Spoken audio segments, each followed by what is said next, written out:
Hola, mi nombre es Valentina Irolo, soy profesora de Historia Argentina del siglo XIX en las carreras de licenciatura y profesorado en Historia y en Ciencia Política de la Facultad de Humanidades de la Universidad Nacional de Mar del Plata. Bueno, y les voy a presentar un libro que coordiné con mi colega Anderson Machado de Oliveira de la Universidad Estadual de Río de Janeiro, Unirío, que se llama Historia de clérigos y religiosas en las Américas, conexiones entre Argentina y Brasil, siglos XVIII y XIX, y que apareció en el año 2016. Este libro forma parte, o es uno de los resultados del trabajo común o conjunto que realizamos con Anderson durante muchos años, y que estuvo apoyado, sostenido e impulsado por una serie de políticas públicas de justamente de apoyo a las ciencias humanas y sociales que por suerte hubo por lo menos entre 2003 y 2015 en ambos países, de manera conjunta en ambos países. Estas políticas públicas, esta decisión política de apoyar a las ciencias humanas y sociales, permitió entonces que pudiésemos tener subsidios para encuentros académicos, para estadías de trabajo, e inclusive también esta política permitió becas que digamos, dieron como resultado varias tesis de doctorado, de grado, etcétera, que nutrieron nuestros propios estudios. Y esto es importante porque una de las cuestiones para poder pensar de manera comparativa o para poder pensar de manera conectada es la existencia de un soporte o de una base de estudios particulares. Para John Elliott los definía en un artículo que tiene ya bastante viejo sobre la historia comparada, hablaba de la necesidad de monografías que fueran el sustrato de esos estudios comparados, porque justamente esas monografías que trabajan sobre casos particulares o sobre temas particulares, como decía antes, nutren la posibilidad de pensar comparativamente.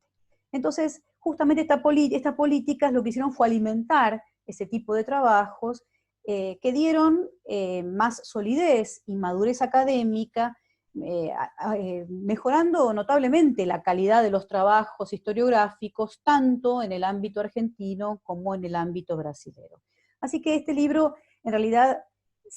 tiene la suerte o aparece como resultado de todo ese proceso, de todo ese impulso que se va a dar durante estos años, que capitaliza todo lo realizado, por supuesto, con anterioridad, porque todos nosotros venimos trabajando hace más tiempo.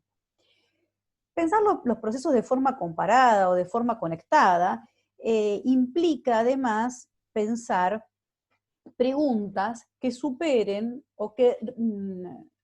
que reformulen aquellas preguntas que se hicieron las historiografías por separado. Y esto es importante porque en realidad el avance de las historiografías nacionales o de las historiografías de cada uno de estos países tiene que ver con las preguntas que los propios historiadores o que el propio campo local le hace, ¿sí?, a su propia historia, y luego entonces hay que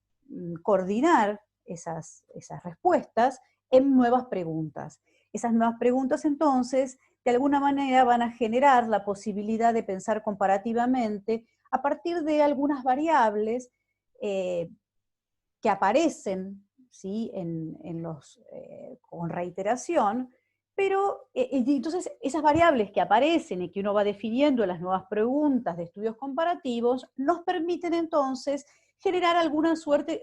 de síntesis sobre algunos temas. Eso es un poco lo que el libro trata de mostrar, algunas síntesis parciales sobre temas que se han estudiado en los dos espacios, en el espacio rioplatense y en el espacio brasilero, por supuesto con muchísimos recortes, porque es imposible abarcar todo, o sea que es una selección de esas posibilidades. Por otro lado, la comparación como estrategia, como herramienta, como metodología, los estudios conectados, no generan clasificaciones, generan síntesis parciales que tienden a completar el conocimiento que tenemos sobre algunas cuestiones. O sea que el desequilibrio sobre el conocimiento de algunos espacios se sigue manteniendo por razones obvias. El libro que presentamos, que coordinamos con Anderson y que les estoy presentando a ustedes ahora, tiene tres ejes en cierto sentido un poco clásicos, pero justamente porque son ejes clásicos, son ejes sobre los que hay información. Hay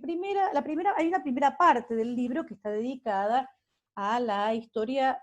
de los seculares. Y dentro de esa historia de los seculares hay un amplio recorrido que se inicia con un artículo muy interesante de Gabriela Careta que plantea el tema de la vocación. Y acá es un tema muy árido, muy difícil de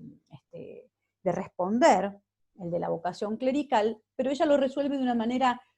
muy interesante, muy atractiva desde el punto de vista metodológico y que permite entonces repensar la cuestión de la vocación al sacerdocio. Luego hay un trabajo de la colega brasilera Poliana Gouveia Mendoza Muñiz, que aborda el tema de los clérigos seculares o de la carrera eclesiástica en el obispado, la diócesis de Maranhão. El que sigue es mi capítulo, que retoma las preguntas de Poliana para hacerlas y las plantea en el ámbito rioplatense. Luego siguen tres artículos, uno vinculado con el seminario de Olinda, que fue uno de los seminarios más importantes del Brasil entre finales del 18 y el 19, y luego hay uno sobre la Hermandad de San Pedro, que es una hermandad de clérigos, que estudia Anderson. Finalmente, un trabajo de María Elena Barral y de Agustín Galimberti sobre los otros curas de la Revolución, no sobre los que conocemos, sino los otros, ¿no? Y trata justamente de abordar el tema intersticial de la revolución, de la política revolucionaria y la inclusión de los curas en esa política intersticial. La segunda parte entonces también plantea del libro, también plantea un eje bastante clásico, pero no por ello como el anterior, para descuidar, y justamente por ello importante o factible de ser abordado por estudios comparativos, que es el de las historias de religiosos y religiosas, título que discutimos mucho porque, bueno, ahora hay una tendencia hacia hablar, digamos, o se prefiere la idea o la noción de mujeres consagradas a la de religiosas, pero bueno, optamos por dejar de religiosas. Ahí esta parte está constituida por tres artículos muy interesantes, uno de Jorge Troisi Melián sobre los franciscanos en reemplazo de los jesuitas, uno de Alicia Frasquina sobre los conventos de monjas de Buenos Aires, y finalmente uno de William de Sousa Martin sobre el tema de la profesión religiosa en el caso del caso de Río de Janeiro. El último eje del libro plantea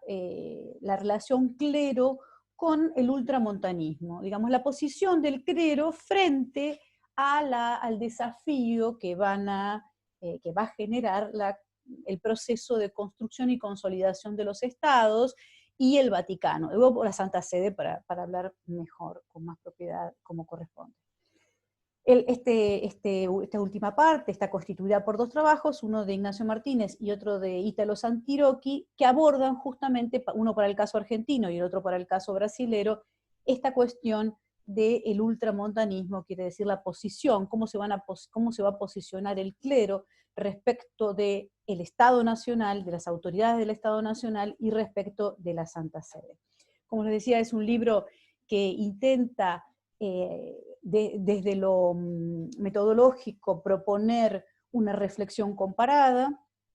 y que desde lo estrictamente disciplinar me parece que renueva muchas de las miradas que teníamos sobre estas cuestiones. Por último, decir que este libro también